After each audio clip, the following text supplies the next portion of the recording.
My wife cheated on me with her coworker, then secretly transferred $200, $0 from our joint account to her sister's trust before filing for divorce. Now she's trying to take everything, including our family home valued at $1.2 million. I never thought I'd find myself in a situation like this. Honestly, it feels like I've been living in some bad soap opera, but the truth is, this is real life and it hit me hard. The craziest part. It all started with a gut feeling that I kept ignoring. Something felt off, but I couldn't quite put my finger on it. Then one day I stumbled across something that shattered my world entirely. My wife Emily and I have been together for over 10 years. We built a pretty good life, 2 kids, a nice house in the suburbs, solid jobs. I thought we were solid. She always portrayed herself as this strong, independent woman who loved her family and was committed. But over the last few months, she'd been acting weird. She'd stay late at work more often, claiming she was just working on a big project. Her phone was glued to her hand, and she'd be quick to hide it.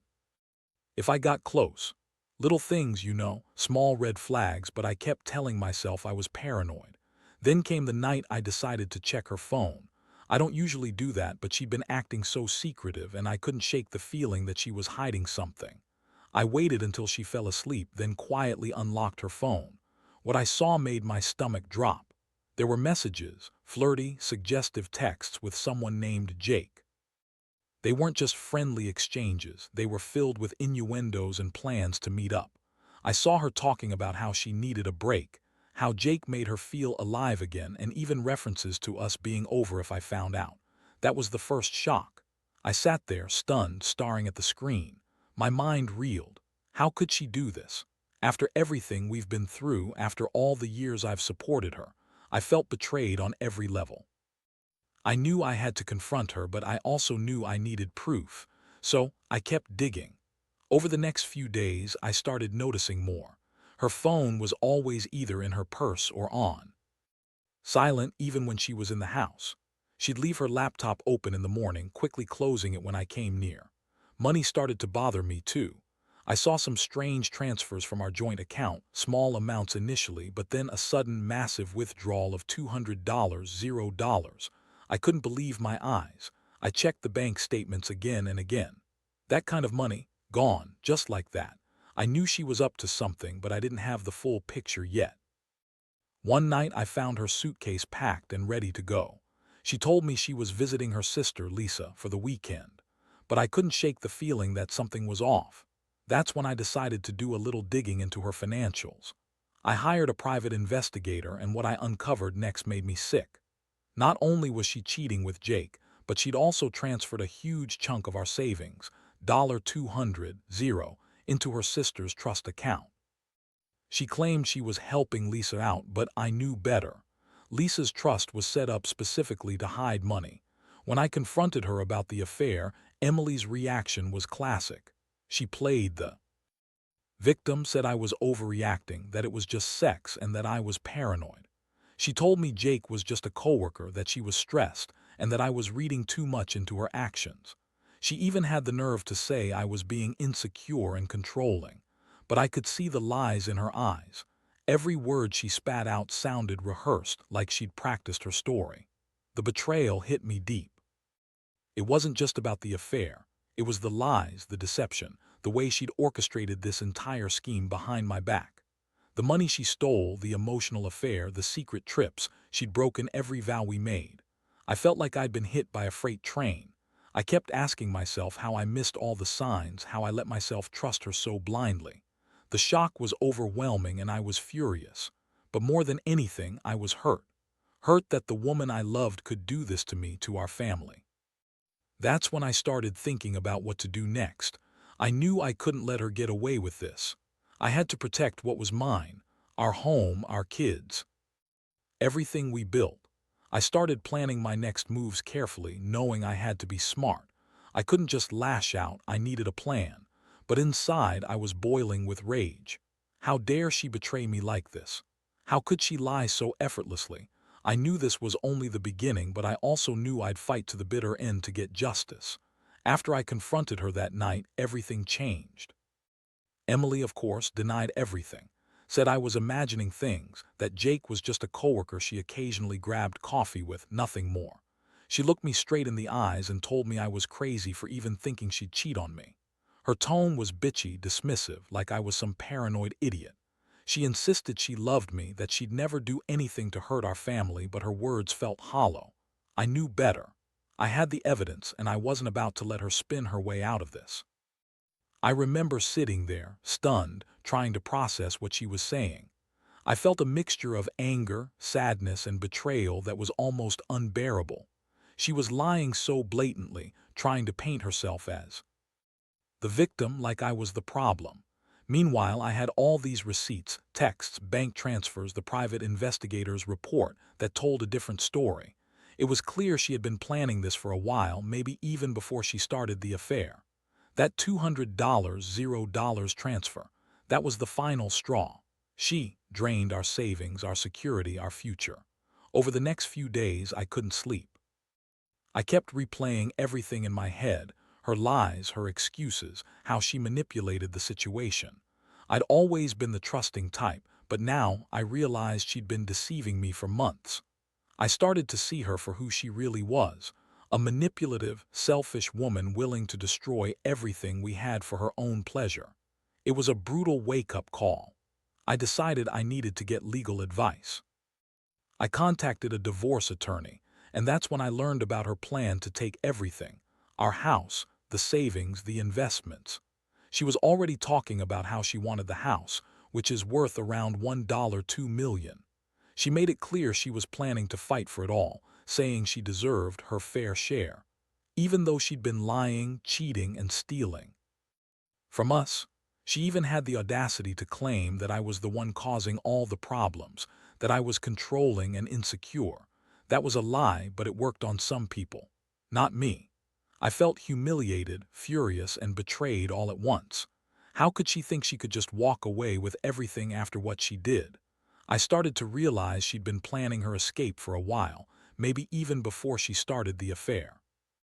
She transferred that money, bought herself a new life, and now she was trying to position herself as the victim. It was infuriating. I couldn't believe I'd been so blind, so trusting.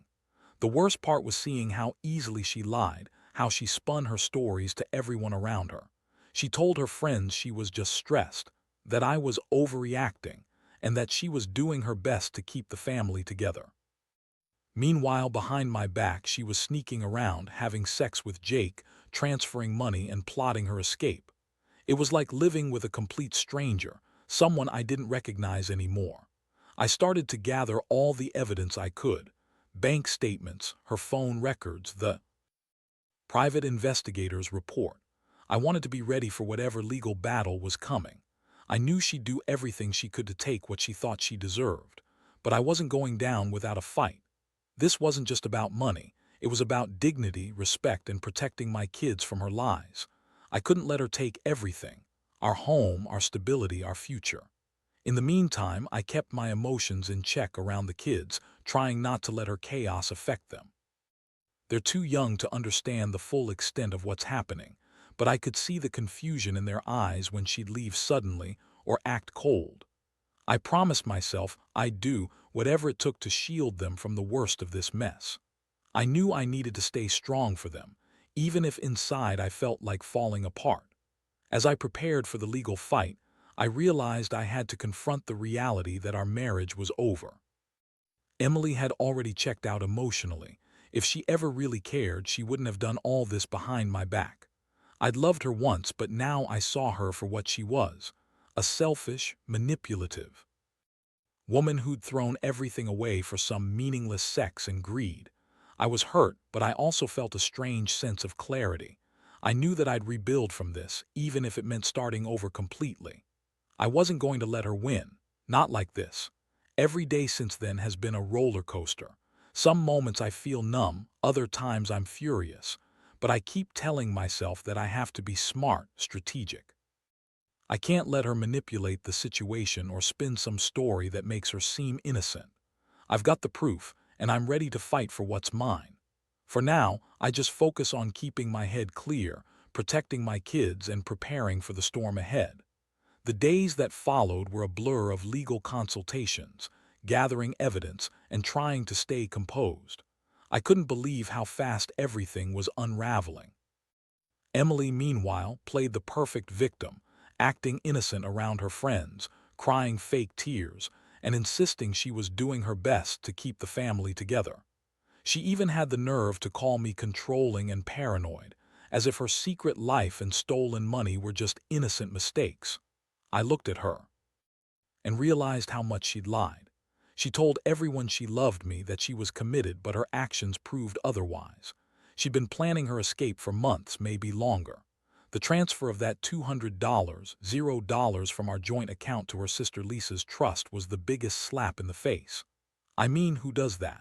She claimed she was helping her sister, but I knew it was a way to hide money, to make sure she had a safety net, no matter what happened. That amount could have gone toward the kids' college funds or paying off the house, but instead she used it for herself. It was so obvious she'd been lying from the start.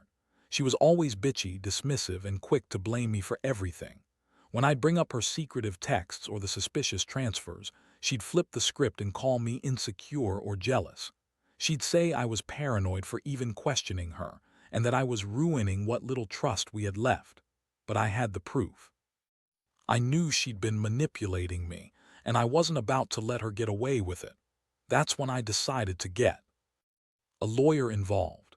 I wanted to know my rights, especially about the house. I told the attorney everything: the affair, the money transfers, her lies. I learned that the house, valued at about $1.2 million, was at serious risk. Emily was already talking about getting her fair share, which in her mind meant half, even though she'd betrayed and stolen from me. I knew I had to fight hard or she'd walk away with everything. The more I thought about it, the more I realized how deeply she'd betrayed me. She'd lied for months, maybe longer, hiding her affair and secretly planning her escape. It wasn't just about sex. It was about greed, betrayal, and manipulation. She used her charm to make me trust her, then turned around and stabbed me in the back. I felt like a fool for not seeing it sooner, but I also felt a burning anger. How dare she do this to us? To our kids? Meanwhile, Emily kept up her act of innocence around everyone else. She told her friends she was just stressed, that I was controlling, and that she needed a break. She painted herself as the victim, the one who was suffering through a tough time, but I knew the truth. I knew she was lying, cheating, and scheming behind my back. That's what made it so hard to stay calm. I wanted to scream, to confront her again, but I knew I had to be strategic. I started to dig deeper into her financials, hearing the private investigator I'd mentioned before. His report confirmed everything. I wasn't imagining things. She'd been sneaking around, having sex with Jake, and transferring money to her sister. It was all part of a bigger plan to leave me with nothing. I felt sick knowing she'd been planning this for so long, that she'd betrayed our vows, our family, and everything we built together. I also discovered that she'd been secretly talking to lawyers, probably to figure out how to take the house and the savings. She was playing the game to her advantage, trying to make herself look innocent while secretly plotting her escape. I realized I had to act fast if I wanted to protect what was mine. I made copies of all the evidence, organized everything, and prepared for a tough fight ahead. Part of me still couldn't believe this was happening. I kept asking myself how someone I loved could do this, how she could lie, cheat, steal, and then turn around and pretend to be the victim. That bitchy attitude she had whenever I questioned her was just her way of deflecting. She knew she was caught, and instead of owning up, she doubled down on the lies. It was infuriating. But I also felt a strange sense of clarity. I knew I had to stay strong for me, for the kids, for what little dignity I had left. I couldn't let her manipulate her way out of this. I had the evidence, and I was ready to fight for my rights. The house, the savings, everything she tried to claim as hers, she wasn't going to walk away with it easily. I'd make sure of that. Every day I woke up with the same thought. I needed to be smarter, more strategic. I couldn't let her destroy us. I had to protect what was ours. The betrayal cut deep, but I knew I'd survive this mess. I'd come out stronger, even if right now it felt like I was barely holding it together. I just kept telling myself that I'd be okay, that I'd get through this, and that the truth would come out in the end. The legal process moved faster than I expected. I wasn't naive enough to think Emily would just roll over and accept things. She's always been stubborn and manipulative. I knew she'd fight tooth and nail to keep the house, the money, and whatever else she thought she deserved. Her attitude was clear when she started playing the victim even more aggressively, crying to her friends about how controlling I was and how she needed her independence. It was all part of her strategy to turn people against me, to make herself look innocent. But I wasn't buying it anymore. I stayed calm, collected, and focused on gathering every piece of evidence I could. I had the private investigator's report, bank statements, texts, and even her own words from our conversations. I knew her game. She was trying to spin everything to her advantage, claiming she was doing this for her freedom or because she was so stressed. But I saw through her lies. She was just trying to justify her betrayal and theft. The most infuriating part was her constant denial. About the affair with Jake, she insisted they were just friends, that she was never unfaithful and that I was overreacting.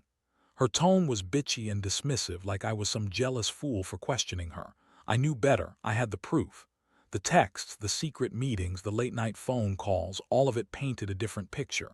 She lied so effortlessly, like she believed her own lies. It made me sick. Meanwhile, I started to realize how much she'd been planning this. That $200, $0 transfer to her sister's trust wasn't an accident. She'd been funneling money out of our joint account for months, always just below the radar.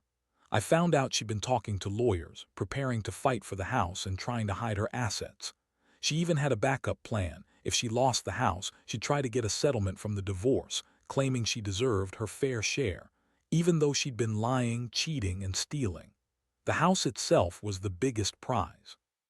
It's worth over $1 million, and she knew that. Her plan was to fight for full custody, keep the house, and try to spin the story in her favor. But I had the advantage. I was paying attention, collecting evidence, and getting legal advice. I wasn't going to let her manipulate her way out of this without consequences. I also started to see how deep her lies went. She'd been convincing everyone she was a victim, that I was some controlling monster. She told her friends she was so stressed, that she needed space, and that I'd been abusive in some way. That was her way of deflecting blame, of making herself look innocent. But I knew the truth. The affair, the money transfers, the lies, they all showed her true character. One night I caught her sneaking around again. I followed her after she left the house just to see where she was going. Turns out she was meeting Jake at a fancy hotel downtown. I watched her walk in, her high heels clicking on the pavement. That sight, seeing her so brazen, made my blood boil. I knew I had to act fast if I wanted to protect what was ours. I contacted my lawyer the next morning and laid out everything. We prepared for a fierce fight in court.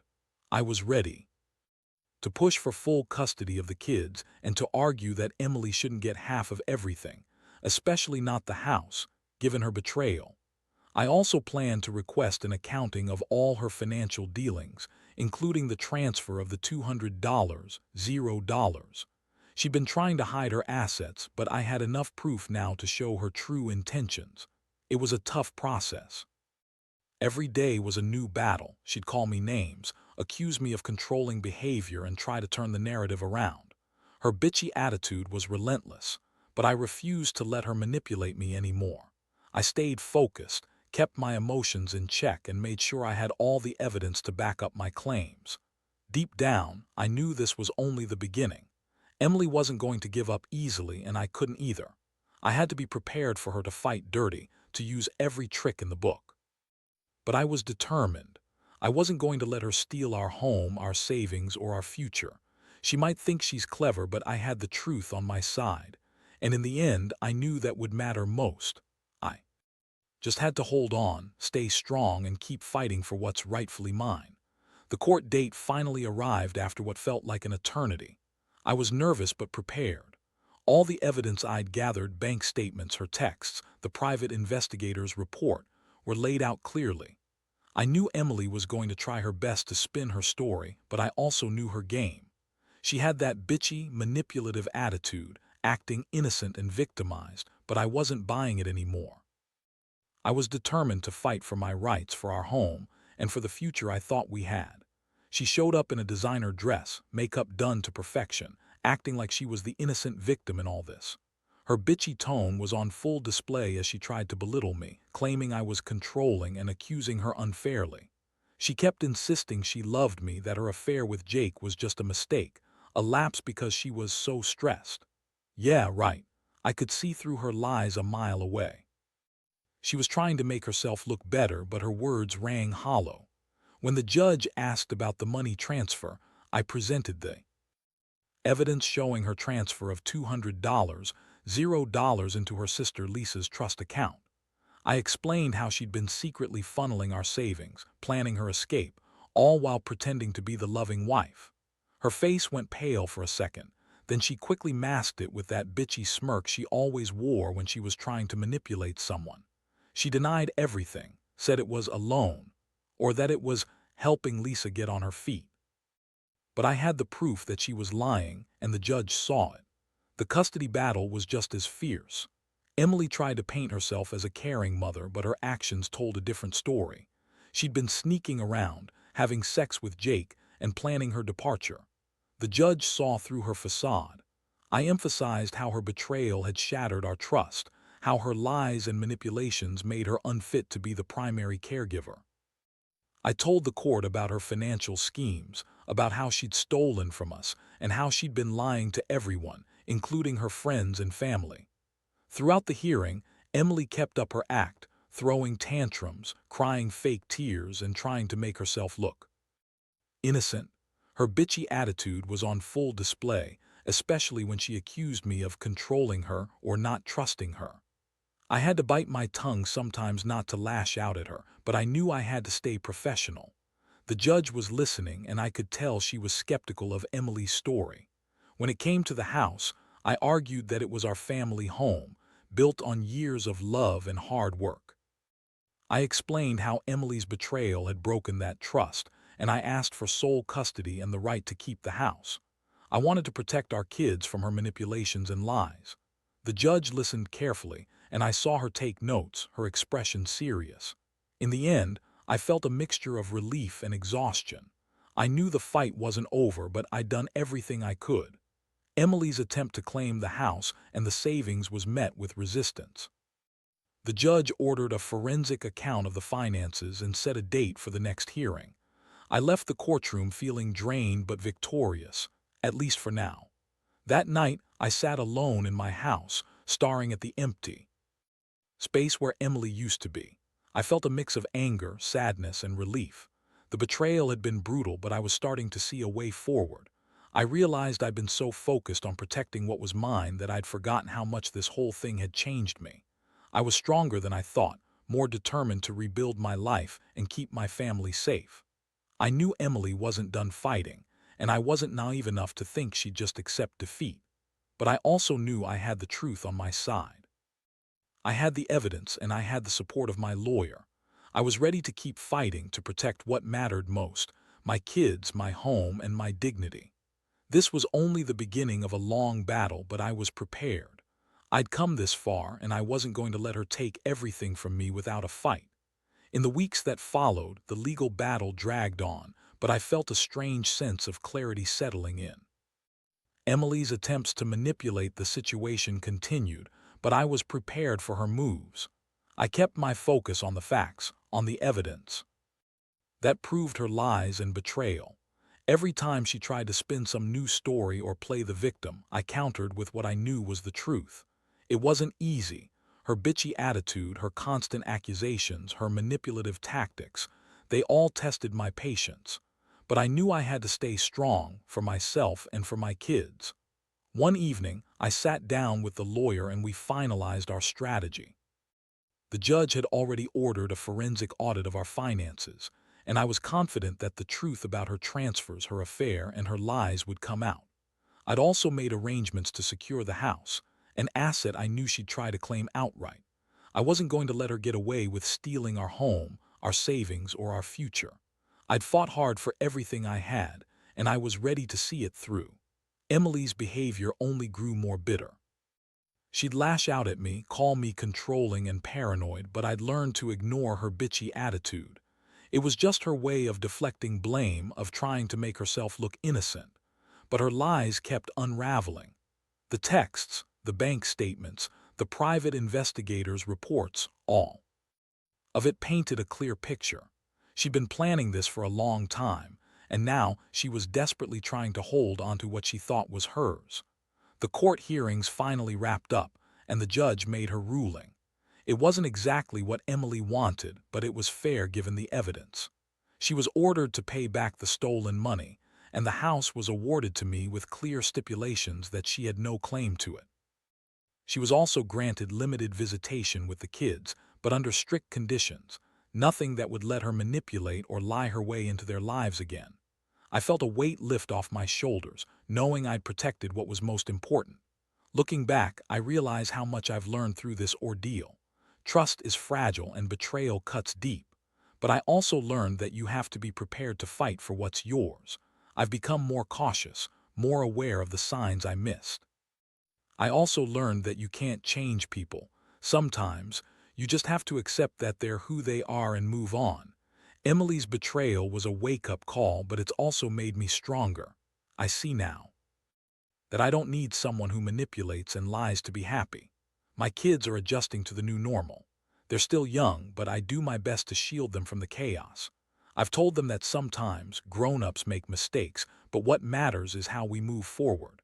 I want them to grow up knowing that honesty, loyalty, and respect are the most important things in life. I also want them to see that even when life throws you into chaos, you can come out stronger if you stay true to yourself.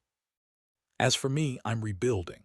I've started focusing on my career again, re-engaging with friends, and most importantly, healing from the wounds of betrayal. It's not easy, and there are days when I feel overwhelmed, but I remind myself that I'm a survivor. I've faced the worst and come out the other side. I've learned to trust my instincts more and to never ignore the red flags again. Looking back, I wish I had seen the signs sooner, but I also know that I was blinded by love and hope. Now I see clearly.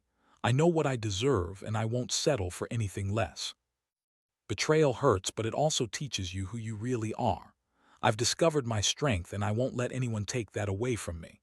I've lost some things, my wife, my trust in her, but I've gained clarity, resilience, and a renewed sense of purpose. This whole experience has been a brutal lesson, but it's also been a turning point. I hope anyone reading this who's going through something similar knows they're not alone. Trust your instincts, gather your evidence, and fight for what's right. Sometimes the truth has a way of coming out, and when it does, you'll see that you're stronger than you ever thought possible.